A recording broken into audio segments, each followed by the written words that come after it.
Sir, I couldn't see the movie, though you sent the movie. நேற்று வந்து suddenly Vigneshwan called me to do a cameo role. It took nearly ஒரு half call sheet போயிடுச்சு அப்படியே, so I couldn't see, sorry. I saw the trailer and it spoke volumes. You talk about Bird Girl and I'm being a bad man of Tamil Nadu here. It's very appropriate and I could see அந்த படத்தை பார்க்கும்போது ஒரு வெற்றிமாறன் போன்ற ஒரு ஆளுமையிட்ட இருந்து வந்த எல்லா assistant டைரக்டரும் வந்து ஒரு டைரக்டரோட கூடவே இருந்து ஒரு ஒர்க் ஃபோர்ஸ் மாதிரி இருந்து சினிமாவை புரிந்து கொண்டு வருவர்கள் ரொம்ப கம்மி. என்கிட்ட சில பேர் இருந்தாங்க. அந்த வருஷாவை நான் எப்பயுமே பார்த்துக்கிட்டு இருக்கேன். அவ்வளோ டெடிக்கேஷன் தன் குரு மேலே. அந்த டெடிக்கேஷன் எப்படின்னு கேட்டால் வந்து சும்மா ஒரு 2 வருஷம் இருந்துட்டு ஒரு படத்தை கற்றுக்கணும் இல்லாமல் முழுக்க அந்த பெண் அந்த மனிதரை பார்த்து, குருவை பார்த்து நேசித்து அவன் எப்படி சினிமா செய்கிறான், அவன் எப்படிப்பட்ட சினிமா செய்கிறான் பார்த்து செதுக்கி வளர்ந்த அந்த ஆளுமை இந்த படத்தினுடைய ட்ரைலரில் தெரியுது. ஆக்சுவலி அதுக்காக அவளுக்கு பெரிய கரகோஷத்தை கொடுக்க நான் கேட்குறேன். நான் ரொம்ப பேசலை, ஏன்னா பஞ்சாயத்தை பற்றி பேசணும் அதுக்கப்புறம். So some of the closeups I watched. நிறைய பேருக்கு க்ளோஸ்அப்ஸ் வந்து ரொம்ப கஷ்டமான டிவைஸ். மணி சார் சொல்லியிருக்கார் வந்து ஒரு 10-15 இயர்ஸ் இருந்தால் கூட director cannot understand where to keep a closeup அப்படின்றது. தெர் ஆர் பியூட்டிஃபுல் க்ளோஸ்அப்ஸ் அந்த ட்ரைலர்லாம் பார்த்தேன். ரொம்ப அழகான க்ளோஸ்அப்ஸ். அந்த பாப்பா கண் ரொம்ப அழகாக இருந்துச்சு, ரொம்ப அழகாக இருந்துச்சு. அந்த படத்தை பார்க்கும்போது தெரிஞ்சுது அது வீர் அடிச்சுக்கிட்டு என்னை மாதிரி தான் நினைக்கிறேன் ஆக்சுவலாக. ஸோ நான் வாழ்த்துறேன். இந்த படம் நிச்சயமாக நல்லாயிருக்கும், எல்லாருக்கும் பிடிக்கும். இந்த மாதிரி படங்கள் தான் வரணும். அது வருஷம் எடுக்கும் பொழுது அது வந்து இப்போ நிச்சயமாக பேட் கேர்ளை வந்து ஒரு ஆண் எடுக்க முடியாது. பேட் கேர்ள்னு ஒரு தலைப்பு வைக்கிறதுக்கே ஒரு பெரிய தைரியம் வேணும். So I really I wish her from my bottommost heart. இந்த படம் வந்து மிகப்பெரிய வட்டி அடைன்னு கேட்குறேன். வெற்றிமாறன் எப்பொழுதுமே அது பெரிய ஆச்சரியம். ஒரு நிறையா சம்பாதிக்கிறதுனால அவன் படம் பண்ணுறானான்னு தெரியல. ஆக்சுவலாக அசிஸ்டண்ட்டுக்கு நான்லாம் சம்பாதிக்கவே இல்லை, நிறைய படம் பண்ணிக்கிட்டே இருக்கான் அவன். ஆக்சுவலாக எனக்கு ஒரு படம் பண்ண வெற்றி. ஆக்சுவலி வெற்றி வந்து ரொம்ப மெக்னானிமஸ். எனக்கு வெற்றியை வந்து எனக்கு அவ்வளவு காலங்கள் தெரியும். இன்றைக்கி கூட வெற்றி வந்து நீங்கள் வரணும்னு கால்லேருந்து ஃபோன் பண்ணிகிட்டே இருக்கான். ஆக்சுவலாக வெற்றி ரொம்ப தேங்க்ஸ். வெற்றி வந்து ஒரு எக்ஸ்ட்ரானரி ஹியூமன் பீயிங். நிறைய பேருக்கு தெரியாது. நான் வந்து அந்த மேடையில் பேசும்போது சிரிச்சுக்கிட்டே இருந்த வெற்றி ஒரு டைமில் திடீர்னு ரொம்ப அமைதியாகி மூஞ்சில் கை வச்சு தான். அதெல்லாம் நினச்சாங்க அவன் மூஞ்சி சொல்லிச்சின்னு இல்லை, வெற்றி என் மேலே இருந்த ஒரு கம்பேஷனில் he felt very bad. Actually அதுக்காக வெற்றிக்கு ஒரு கிளாப் பண்ணணும்னு நினைக்கிறேன். ஆக்சுவலாக வெற்றி is very sensitive. Okay, coming back. Sorry கேட்கணுமா, பகிரங்க மன்னிப்பு கேட்கணுன்னு வந்திருக்கேன்னா, நண்பர்கள் தானே. சரி, okay. I'm going to take little time, Betty. Don't mistake me. Don't stop me. Actually, I think I should also speak from my heart and my pedestal. முதலாவதாக நான் நன்றி சொல்வது எனக்கு மிகவும் பிடித்தான பாடலாசிரியர், எழுத்தாளர், சிறந்த பெண்மணி தாமரைக்கு. தாமரை என்னை விமர்சித்து பேசியிருந்தாங்க. அதில் வந்து ஒரு வார்த்தை சொல்லியிருந்தாங்க. அவங்கள்ட்ட முதல்ல நான் வந்து மன்னிப்பு கேட்குறேன். ஆனால் ஒரு விஷயம் சொல்லியிருந்தாங்க, வெற்றி என்னை இப்படி பேச வைத்துச்சுன்னு. 18 வருஷம் போராடி கொண்டே இருக்கிறேன் என் தாமரை சகோதரி அவர்களே. ஒவ்வொரு நாளும் பௌத்தனுடைய 10 நிமிடம் உன் மரணத்தை பற்றி நீ தியானி அப்படின்றாங்க. என் மரணத்தை பற்றி தியானித்து கொண்டே இருக்கிறேன். வெற்றி என் தலைமையில் இருந்தால் இந்நேரம் நான் பெரிய ஆளுக்கெல்லாம் படம் பண்ணியிருக்கணும். அதனால் மன்னிப்பு கேட்டுக்கிறேன். 2வது, எனக்கு ரொம்ப பிடிச்ச மிகச்சிறந்த ஆளுமை லெனின் பாரதி. அவன் என்னை விமர்சிச்சிருந்தான். அது வந்து தத்துவ ரீதியான விமர்சனம். அவனுக்கும் என்னுடைய ஆழ்ந்த வருத்தத்தை மன்னிப்பையும் சொல்கிறேன். அதுக்கப்புறம் ஒரு ஆக்டர், அவர் பேர் என்ன வெற்றி, அவர் பேர் அருள்தாஸ். அவர் ரொம்ப எனக்கு பிடிக்கும். அவர் மூஞ்சியை பார்க்கும்போது ஒரு பழைய தமிழ் உள்ளே இருக்கும், ரொம்ப கருணை இருக்கும் ஒரு முகத்தில். அவர் கூட ரொம்ப நாள் ஒர்க் பண்ண நினச்சேன். அவர் ஒரு 3 நாள் வந்து ரொம்ப கஷ்டப்பட்டு பெரிய பிரபலமாகவே ஆகிட்டார் என்னை திட்டி. ஆக்சுவலி அவருக்கு என் மன்னிப்பை தெரிவித்துக் கொள்கிறேன். அதுக்கப்புறம் சசி அண்ணா என்னை கூப்பிட்டு வந்து நேற்று நைட்டு இரவு கூப்பிட்டாரு. உன்னை ஏன்டா நான் அடக்கலைன்னு சொன்னார். அந்த அன்புக்கு நன்றி. அவரிடம் மன்னிப்பு கேட்குறேன். லட்சுமி ராமகிருஷ்ணன் என்ற ஒரு 3 நாளாக பேசிட்டே இருக்காங்க. நான் பேசவே இல்லை. எனக்கு என்ன பேசுவாங்கன்னு தெரியும். என் தாய் போல். அவங்களுக்கும் நான் மன்னிப்பு கேட்குறேன். அதுக்கப்புறம் எனக்கு மிகச்சிறந்த படத்தை கொடுத்து என் தந்தை போல் இயங்கி கொண்டிருக்கும் திரு தானு அவர்கள். அந்த படத்தை எடுத்துக்கும் போது இந்த மாதிரி ஒரு கான்ட்ரவர்சி பண்ணும்போது ஒரு ப்ரொடியூசர் அவருக்கு பாதிக்கும். முதல்ல அவருக்கு நான் என்னுடைய வருத்தத்தையும் மன்னிப்பையும் நான் கேட்டுக்கிறேன். அதுக்கப்புறம் என் மேலே செருப்பு எரியணும்னு சொன்ன ஒரு நண்பர், அவர் தயவுசெய்து 2 செருப்பாருங்க, அது 8ஆம் நம்பர் எறிங்க, என் காலுக்கு தான் சைஸு. அவருக்கும் என்னுடைய வருத்தத்தையும் என்னுடைய மன்னிப்பையும் நான் கேட்டுக்கிறேன். இன்னொரு மனிதர் 18 வருஷமாக என்னை திட்டிக்கிட்டே இருக்கார்.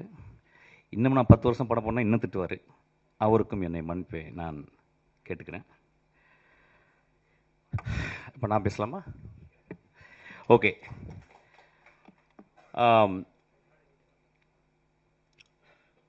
ஃப்ராய்டு ஜோக்ஸ் அண்ட் அன்கான்ஷியஸ்னு ஒரு புக் எழுதியிருக்கார். ஜோக் சொல்லும்போது, ஒரு நகைச்சுவை சொல்லும்போது, அதை ரெசீவ் பண்ணுறவங்க, அதை வாங்குறவங்க, சிரிக்கிறவங்க ஆள் மனத்தில் இருந்து தான் சிரிக்கிறாங்க. They never react from their conscious. ஒரு ஜோக்கினுடைய இயல்பு. அன்றைக்கி மேடையில் அதுதான் நடந்துச்சு. நான் அதாவது அமீரிடம் அதுக்கப்புறம் வெற்றிமாறன் மன்னிப்பு கேட்குறேன். நிறைய பேர் அவங்க 2 பேரையும் திட்டினாங்க. அதாவது முகம் சுளிக்கிற மாதிரி பேசுறதுக்கு அவங்க சிரித்தாங்கன்னு சொல்லிட்டு, அவங்க சிரித்ததை விட மேலே இருந்த எல்லாரும் கீழே அந்த பத்திரிக்கையாலும் விழுந்து விழுந்து சிரித்தாங்க. அது அந்த வீடியோவில் இருக்குது. அதை நீங்கள் பார்க்கணும். ஒரு ஜோக்காக தான் நான் மீன் பண்ணேன். ஆக்சுவலாக 2-3 வார்த்தைகள் மேலே போயிடுச்சு. அது அப்படி தான் சில நேரங்களில். அது மனதிலேருந்து பேசும்போது அப்படி ஆயிடுச்சு. அதுக்காக நான் மன்னிப்பு கேட்டுக்கிறேன். ஆனால் joke is meant to be a joke. அது யாரையும் நான் அந்த இடத்துல ஒரு பர்டிகுலரான ஒரு பர்சனை நான் விமர்சிக்கிறவே இல்லை. ஒரு பர்டிகுலரான ஒரு மனிதனை தாக்கணும்னு எண்ணமே என்றதே இல்லை. என்னுடைய ரொம்ப நேசத்துக்கு சொந்தமான என் விஷால் நானும் சண்டை போடும்போது, என்னை மோசமாக பேசும்போதும், என்னை பற்றி அடுத்தவங்கள தப்பாக பேசும்போதும், நான் ரொம்ப வெகுண்டு மேடையில் பேசும்போது ஒரு வார்த்தை கூட அவனை நான் மோசமான வசை வார்த்தைகளால் பேசலை. நான் சொன்ன ஒரே வார்த்தை பொறுக்கின்னு சொன்ன வார்த்தை தான். எனக்கு அந்த வார்த்தையை சொல்லி அளந்து தான் சொன்னேன். நண்பர்களே,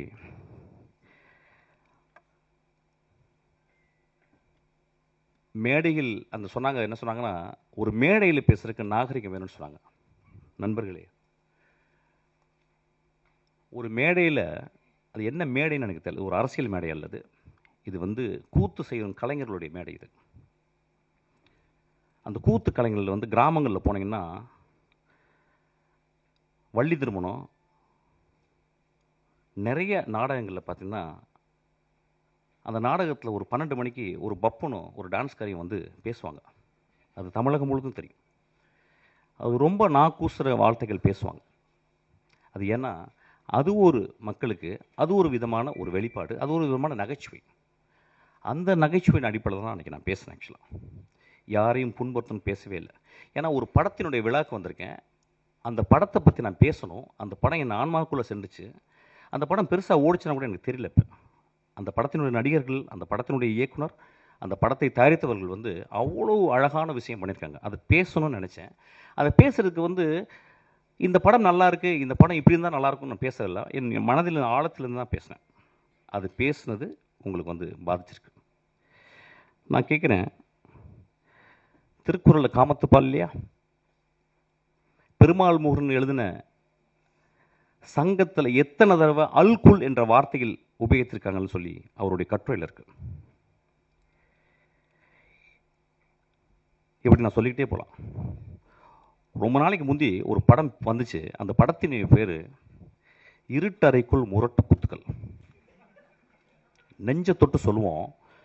அந்த டைட்டில் முதல்ல வந்தவுடனே அந்த இருட்டறைக்குள்ள முகமது அலியும் டைசனும் பாக்ஸிங் போகிறான்னு நினச்சோம். மனசத்தோடு சொல்லுங்கள். ஒரு ஆபாசமான டைட்டில் இல்லையா? வித் டியூ ரெஸ்பெக்ட் அந்த டேரக்டரையும் அந்த ப்ரொடியூசரையும் பற்றி நான் பேசலை. ஒரு எக்ஸாம்பிள் சொல்கிறேன். அப்போ அந்த படத்தை பார்த்து, அதுக்குள்ளே 2 பேரும் பாக்ஸிங் போட போகிறாங்கன்னு படம் போன பிறகு அதே மாதிரி பாக்ஸிங்காக படத்தில் இருந்துச்சு. இப்போ இந்த 10 வருடங்களில் மோசமான விரச காட்சிகளை கொண்ட படம் இல்லையா அது? அப்போ என் நண்பர்கள் அந்த படத்தை பற்றி யாராவது விமர்சிச்சாங்களா? என் தம்பி விஜய் சேதுபதி, என் தம்பி தியாகராஜன் குமார் ராஜா ஒரு படம் எடுக்கிறான். அந்த படத்தினுடைய முதல் ட்ரைலரில் தம்பி பேசிகிட்டே வந்து கடைசி வார்த்தை அது வேணாம், இது இல்லை, அது இல்லை, அதுன்னு சொல்லி கடைசியில் ஒரு வார்த்தை சொன்னான் பார்த்தீங்களா? அந்த வார்த்தை கெட்ட வார்த்தை இல்லையா? அன்றைக்கி நண்பர்கள் சும்மா இருந்தீங்களா? எல்லோரும் பார்க்குறாங்கல்ல. 3 நாட்கள் என்ன கிட்டத்தட்ட 500 பேர் எனக்கு ஃபோன் பண்ணாங்க. நண்பர்களே, பெண்கள் ஃபோன் பண்ணாங்க நிறைய பேர். பத்திரமா இருங்க அப்படின்னாங்க.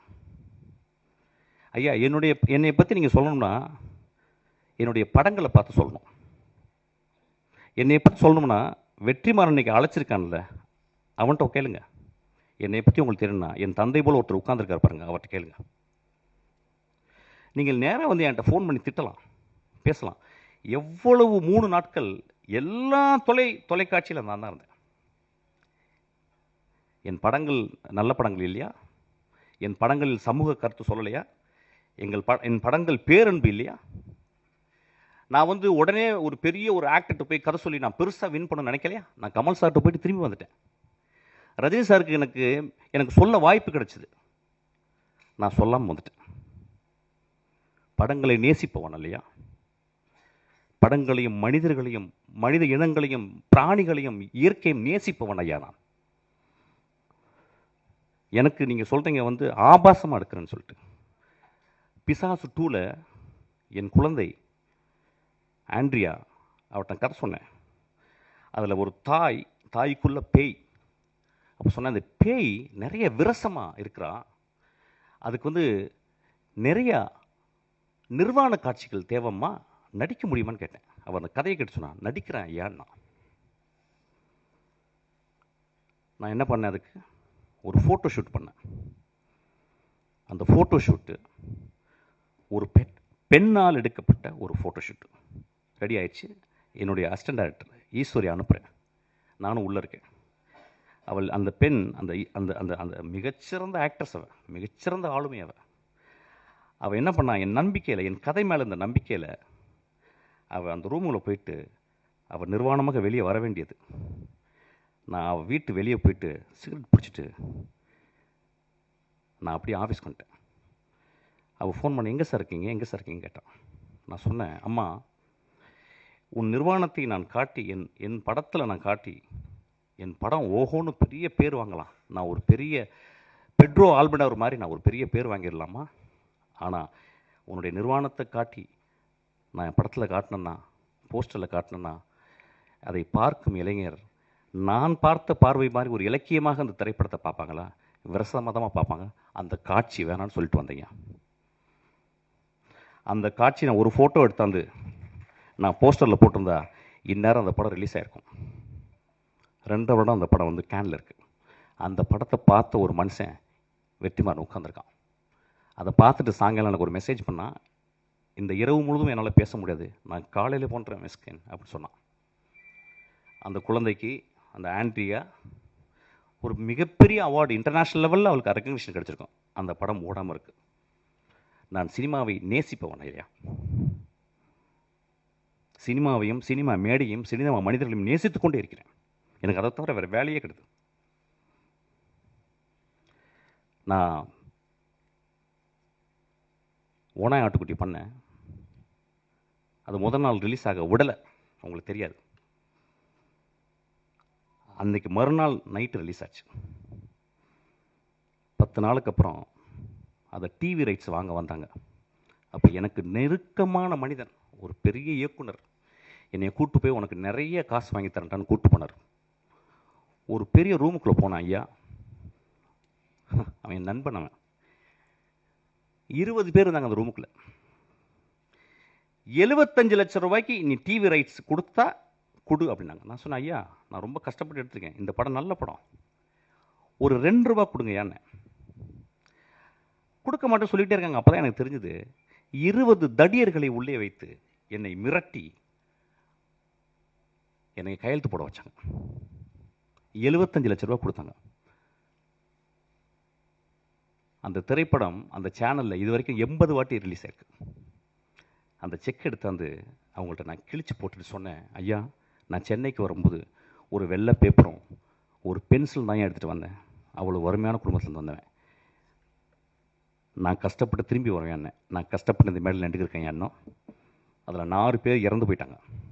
அந்த எனக்கு துரோகம் செஞ்சான் அந்த மனுஷன், அவன் ஒரு பெரிய டைரக்டர் இருக்கான். ஒவ்வொரு தருணமும் நான் துரோகத்தை அனுபவித்துக் கொண்டே இருக்கிறேன். எப்படி ஒரு சக மனிதனை பார்த்து என்னால் மோசமாக பேச முடியும்? பேசுறதுக்கு ரீசனா? பேச வேண்டிய கட்டாயம் ஐயா. ஒரு விழாவில் வந்து அந்த விழாவை நான் கூடி விற்கணும். எதுக்கு நான் கொட்டுக்காலிக்கு நேக்கடாக நிற்கிறேன்னு சொன்னேன்? அப்படியாவது கவனத்தை ஈர்க்கணும்னு நினைக்கிறேன். இந்த படத்துக்கு நான் இப்போ பேசுறதுக்கு அப்படியாவது இந்த படத்தை கவனத்தை ஈர்க்கிறது. எனக்கு அவ்வளோ புத்தகம், 40 வருஷம் புத்தகம் படிக்கிறதுக்கு எனக்கு டைமே இல்லை. 40 வருஷம் படிக்க வேண்டிய புத்தகம் இருக்குது.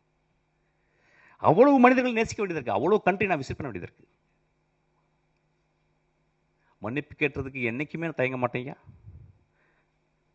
உதிரி பூக்களில் ஒரு சீன் வரும், கடைசி சீனு. அதில் வந்து அந்த அந்த மோசமான மனிதன், அந்த ஈவில், அவன் கடைசியில் சொல்லுவான் அந்த ஊர் மக்களை பார்த்து. ஊர் மக்கள் சொல்லுவாங்க, நீ சாவிடாமாங்க. அவன் சொல்லுவான், எனக்கு ரொம்ப வருத்தம், இவ்வளோ நாள் கெட்டவனாக இருந்தேன், உங்களுக்கு நான் வந்து எல்லாரையும் கெட்டவனாக்கிட்டேன், அது ரொம்ப வருத்தமாக இருக்கேன். நண்பர்களே, நான் உங்கள் முன் மண்டியிட்டு மன்னிப்பு கேட்டு உங்களை எல்லாரும் நான் கடவுளாக்குகிறேன். நன்றி. Vanakkam. Good morning. Almost afternoon. Okay.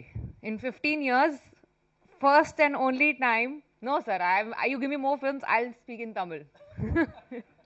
In 15 years, the only time sir has called me for any film of his, and he says, "Okay, here's a film I've made. Please come for the trailer launch." And the film is called Bad Girl. I did not know how exactly should I feel about it. I don't know if it's because of that or if it's because I am probably one of the common factors between Vetrimaran and Anurag Kashyap. Maybe because of that. Or maybe because I've been telling him in last 15 years, sir, why are your films only about men? Why don't we have more women on screen in your films? So I've been a constant that complaining person. So I think probably because of that, he said, okay, here it is. It's not just about the girl, but the director is also a girl. So congratulations, Varsha. You've made something happen that I thought was almost impossible. I was almost giving up on it. So congratulations for that. And yes, sir, now all eyes on you. All the female eyes on you. Let's see where you go from here. It's not just your daughter, but there'll be a lot of us who'll be looking at what you do from here. So good luck for that. And yeah, Varsha, many, many, many more stages to conquer. Thank you. Thank you, everyone. Hello. I think I have special love with South because my beginning of my career, I spent a lot of time in Chennai. Ram Gopal Verma's office was in Chennai. I was writing with Shankar sir, Mani sir, Rajiv Menon, Ramosi. Everybody was in Chennai, so I spent my formative years in Chennai. So I have a special love for South. I think I'm one of those fortunate people who have seen rough cuts of all Vetrimaran films. Like, you know, first, I don't know whether I'm the first or the second person, but when he puts together a film, I get called and I see the longer versions of the film, which I have always loved. So because then when you release it, you have to always cut it down. But I always prefer the longer versions because he has so much to say and he has so little time to say. And by little time, I mean even 3 hours little for him. So I was very surprised when I went to shoot for 2 or 3 days for Vidutalai. So I don't ask him. Vetri will call me and I'll go because I love him as a filmmaker, I admire him as a filmmaker, as a person, as a human being, what he stands for. I admire his clarity of thought. He's also played a very instrumental role in me losing my weight without him knowing. So, first thing, he didn't tell me what he wanted me to do in Vidutalai as much as he said, I want you to see this one film. We had read the script.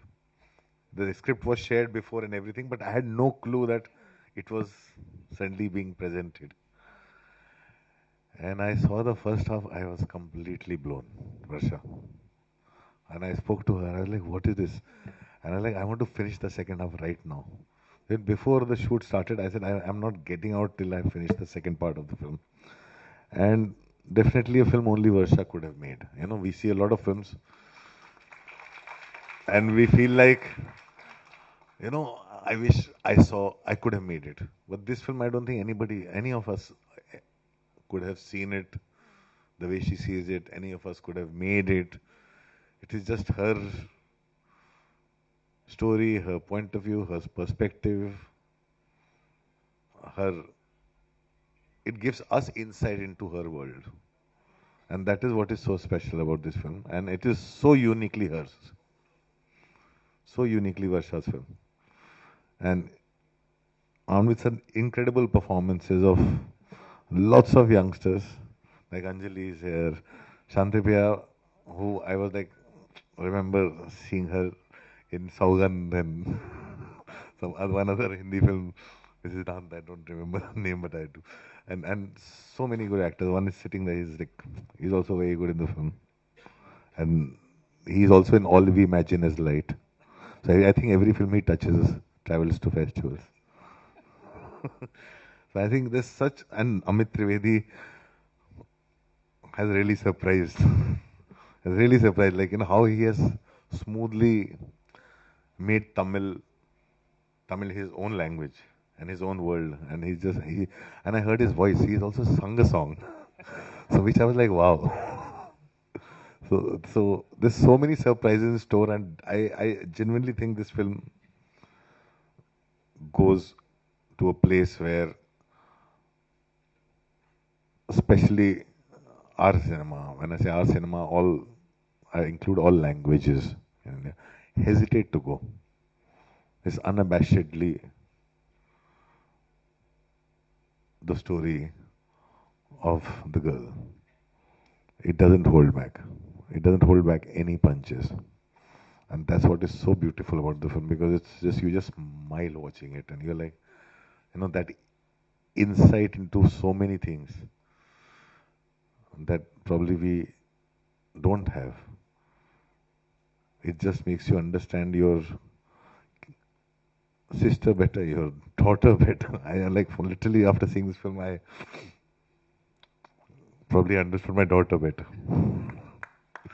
So it was so amazing, and I'm so glad that I got to participate in this film in whatever way and associate with this film. And it's been a long cherished dream. Me and Vetri, we keep talking about wanting to do things together. I want to do more than just this. And maybe one day we will do more than just this. But thank you so much. Thank you. And amazingly edited, put together films. All of you. Very good. Thank you. எல்லாருக்கும் மீண்டும் ஒரு வணக்கம். பேசுறது கம்மியாக தான் இருக்குன்னு நினைக்கிறேன், நிறைய வருஷா பேசிட்டதால.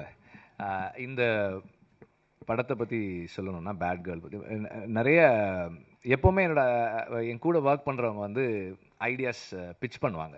வந்து இப்படி ஒரு ஐடியா இருக்குது, இப்படி ஒரு ஐடியா இருக்குது. And I'm very harsh critic. And sometimes also இது கதை நல்லா இருக்குது, பட் இது படமாகாது. சம்டைம்ஸ் ஆல்சே ஒர்க் ஆகலை. And to come and tell me an idea, அவங்களுக்கு அவ்வளோ கரேஜ் தேவைப்படும். அது மீறி வந்து சொல்லுவாங்க. சொன்னால் நான் நல்லா இல்லைன்னு சொல்லுவேன். மோஸ்ட் ஆஃப் த டைம்ஸ் அப்படி தான் சொல்லுவேன். அண்டு எடுத்த உடனே சொல்லனாலும் கொஞ்சம் நாள் கழித்து சொல்லிடுவேன். அது மாதிரி தான் இருக்கும் எப்போவுமே. வர்ஷா வந்து அதுக்கு முன்னாடி 2-3 ஐடியாஸ் சொல்லிவிட்டு, இந்த ஐடியா சொல்லும்போதே she had one thing added to it. இந்த மாதிரி இது நாங்கள் செட் பண்ணிட்டோம், project is set, Amazon is doing it sir. ஒரு ப்ரொடக்ஷன் ஹவுஸ் தான் கேட்குறாங்க அப்படின்னு தான் வந்தது. ஸோ இந்த படத்துக்குள்ளே வந்து கடைசியாக வந்தது நான் தான். ஸோ கடைசியாக வந்து சேர்ந்தது நான் தான். எல்லாமே more or less it was all set. அவங்க வந்து ஸ்கிரிப்டு ஓகே பண்ணிட்டாங்க, ப்ராஜெக்ட் ரோல் ஆக போகுது. அப்போது ஒரு ப்ரொடக்ஷன் ஹவுஸ் வேணும் அப்படின்னும் போது தான் கிராஸ் ரூட் வந்து, ஆல்ரெடி கதை எனக்கு தெரியும், ஆனால் இந்த ப்ரொடக்ஷனுக்குள்ளே நான் வர்றது அப்படின்றது கடைசியாக தான் நாங்கள் வந்தோம். இப்போ எல்லாமே செட் பண்ணியாச்சு. ஒரு ப்ரொடக்ஷன் ஹவுஸ் வேணும் அப்படின்னும் போது ஐ ரெடிலி செட் ஓகே, கிராஸ் ரூட்டே அந்த ப்ரொடக்ஷன் ஹவுஸாக இருக்கட்டும். அதுக்கப்புறமா வந்து சில காரணங்களால் Amazon did not take it forward. அவங்க அந்த நேரத்தில் நிறைய சேஞ்சஸ் பண்ணதால் அது எடுத்துகிட்டு போகலை. தென் அனுராக் வந்து அப்போது இங்கே சென்னைக்கு வந்திருந்தார். அந்த நேரத்தில் வந்து இந்த ஸ்கிரிப்டை பற்றி பேசணும், சேர்ந்து பண்ணலான்னு சொல்லி பேசி அப்படி தான் ஸ்டார்ட் ஆச்சு அது. தென் அந்த நேரத்தில் அவங்களுக்கும் வந்து வேறு வேறு ப்ராஜெக்ட்ஸ் போயிட்டு இருந்ததால் அவங்க அந்த ஒரு 2-3 பேர் இருந்தது வந்து அனுராக் தனியாக அது கம்பெனியாக மாறும்போது கொஞ்சம் டைம் எடுத்துச்சு. அதனால் கிராஸ் ரூட்டே இதை பண்ணிடுவோம்னு சொல்லி ஸ்டார்ட் பண்ணோம். ஸோ கடைசியாக தான் நாங்கள் வந்து சேர்ந்தோம். இட் வாஸ் ஒரு ப்ராஜெக்டாக அசெம்பிள் ஆன ஒரு ஃபிலிம் தான். எனக்கு வந்து இதில் ரோல் அப்படின்னா க்ரியேட்டிவாக கான்ட்ரிபியூட் பண்ணுறதுக்கு ரொம்ப கம்மியானதாக இருந்தது. Because she had everything set. Suggestions தான் நம்ம கொடுக்க வேண்டியதாக இருந்தது. இந்த ஆர்டிஸ்ட் போகலாமா, அந்த ஆர்டிஸ்ட் போகலாமா. அண்ட் இனிஷியலாக வந்து 2-3 ஆர்டிஸ்ட் இருக்கும்போது எனக்கு கொஞ்சம் டவுட்ஸ் இருந்தது. அண்ட் சரி மாற்றி பண்ணலாமா, நம்ம அப்போது சொல்கிறத கரெக்டாக கேட்டுக்கிட்டு அதை தனக்கேற்ற மாதிரி மாற்றி பண்ணக்கூடிய ஸ்கில் வந்து வர்ஷா கிட்ட நிறைய இருக்குது. And through out the filming process the whole team supported her. அவங்க டீம் வந்து வர்ஷாக்கு ஏன் அவ்வளோ டவுட்டுன்னு தெரியல, அந்த டீம் வந்து கொஞ்சம் கூட டவுட்டே இல்லாமல் வர்ஷா ஒரு the best director of the கண்ட்ரின்ற மாதிரி தான் அந்த டீம் ஃபுல்லாகவே ஒர்க் பண்ணாங்க. They all had so much of commitment. And all my boys also, other boys also, எல்லாருக்குமே வந்து இந்த ப்ராஜெக்ட் நல்லா வருதுன்றதுல பெரிய நம்பிக்கை இருந்தது. எனக்கு இதில் பெரிய ஆச்சரியம் வந்து ஃபஸ்ட் டே நான் ஷூட்டிங் ஆரம்பிக்கும் போயிருக்கேன். அன்னைக்கு தான் நான் முதல் முறையாக அவங்கள சாந்தி பிரியாமாவை பார்த்தேன். வந்து உட்காந்தோன்னே, sir definitely sir, this is going to festival sir, this is going to national அவார்டெல்லாம் வரும் சார் அப்படின்னாங்க. நான் அப்போ வர்ஷா கிட்ட சொன்னேன், உன்னை விட உன் படத்தை ஒருத்தர் அதிகமாக நம்புகிறாங்கம்மா, நல்லா எடுத்துரு அப்படின்னு நான். So that energy, everybody had that energy. எல்லாருக்குமே இந்த எனர்ஜி இருந்தது. அண்ட் இன்னைக்கு படம் பார்க்கும்போது வர்ஷா ப்ராமிஸ் பண்ணதை விட அதிகமாக தான் டெலிவர் பண்ணியிருக்காங்க. அந்த டீம் வந்து ரொம்ப நல்லா பண்ணியிருக்காங்க. அண்ட் ஐ திங்க் அதுக்கு காரணம் வந்து வர்ஷா எல்லாரோட சஜஷன்ஸையும் எடுத்துக்கிட்டு அதை சிந்தசைஸ் பண்ணி தன்னோடதாக மாற்றி அதை டெலிவர் பண்ணுறது தான் இருக்குதுன்னு நினைக்கிறேன். நான் சொன்ன அந்த இன்னொரு ஃபஸ்ட் வந்து மிஷ்கின் போன வாரத்துக்கு அப்புறம் வர்ற முதல் மேடை இது. அதுதான் நான் சொன்ன அந்த இன்னொரு ஃபஸ்ட்டு. ஆக்சுவலாக அந்த ஈவெண்ட் முடிஞ்சதுக்கப்புறம் நானும் அமீர் ரொம்ப நேரம் பேசினோம். அப்புறம் நான் மிஷ்கினுக்கும் ஃபோன் பண்ணி பேசினேன், என்னுடைய தாட்ஸை ஷேர் பண்ணிக்கிட்டேன். அண்ட் அவர் இமீடியட்டாக சொன்னது என்னென்னா, பாயிண்ட்ஸ் நோட்டட் வெற்றி, I agree and I have certain, இது பற்றி எனக்கும் சில கருத்துக்கள் இருக்குதுன்னு சொல்லி அவர் சொன்னார். நாங்கள் பேசினோம், ஷேர் பண்ணிக்கிட்டோம். அண்ட்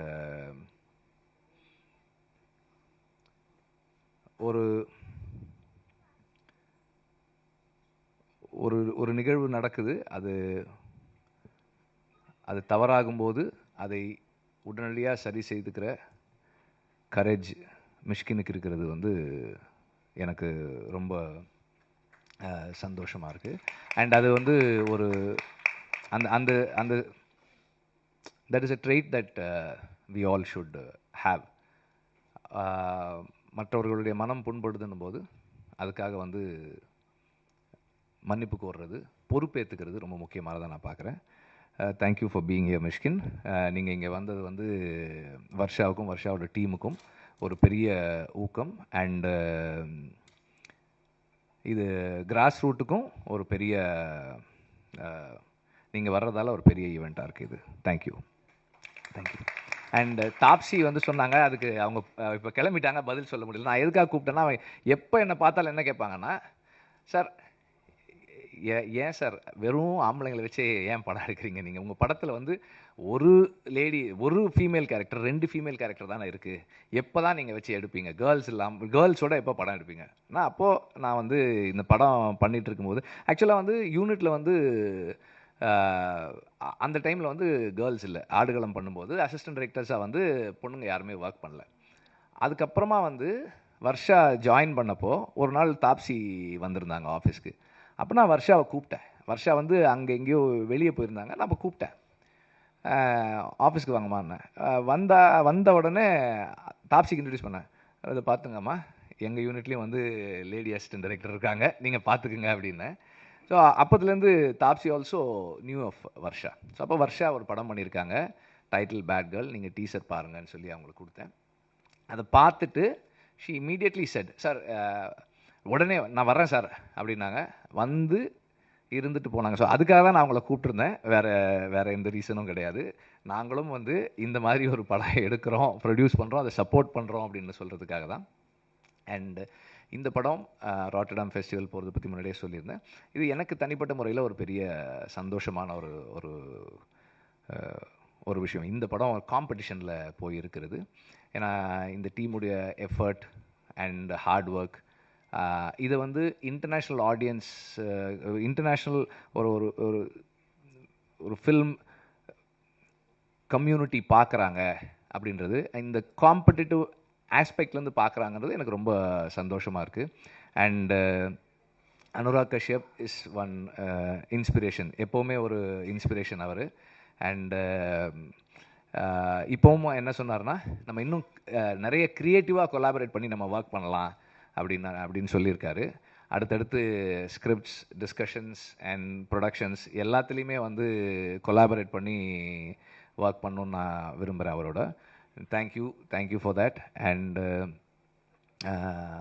வர்ஷாவோட டீம் எல்லாருக்குமே வந்து my thanks. And press and media, thanks for watching the trailer on your phones. Thank you very much. எங்களுக்கு வேறு வழி இல்லாதால் உங்களை அப்படி பார்க்க சொன்னோம். அண்ட் இந்த படம் கிராஸ் ரூட் ஃபிலிம் கம்பெனியை பெருமைப்பட வைக்கும்னு நான் நம்புகிறேன். நன்றி.